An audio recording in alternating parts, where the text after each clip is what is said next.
Heather Yourex-West is outside the Edmonton courthouse where this hearing is taking place. Heather. Donna, the Sturgeon Lake Cree Nation, the Athabasca Chipewyan First Nation and the Blackfoot Confederacy have asked a judge to throw out a new Alberta law that cleared the way for an Alberta separation referendum petition, arguing that the petition harms their treaty rights.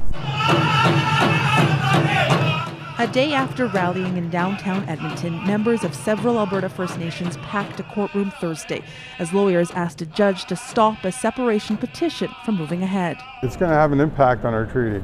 You know, they can't just unilaterally transfer the responsibility of upholding our treaties from one government to another. We take that very seriously. Though an Alberta judge ruled late last year that a referendum question on Alberta independence would violate First Nation rights, the Alberta government made the rare move of changing the law, removing a safeguard requiring referendum questions comply with the Canadian Constitution. We're not going to be held hostage, and we're not going to be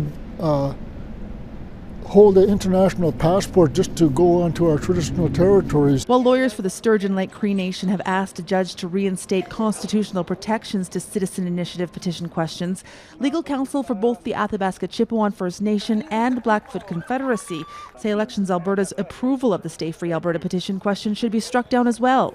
Lawyers for the Alberta government and Stay Free Alberta argued Thursday that there is no harm being caused to treaty rights during the signature collecting process, arguing the province's duty to consult with First Nations groups comes later. Any constitutional amendments, which would include Alberta secession, that impact on their rights have to be the subject of a national constitutional conference involving all of the provincial and federal governments of Canada and First Nations having a seat at the table. The judge is not expected to deliver a decision this week. As it stands now, Stay Free Alberta has until May 2nd to collect nearly 178,000 signatures.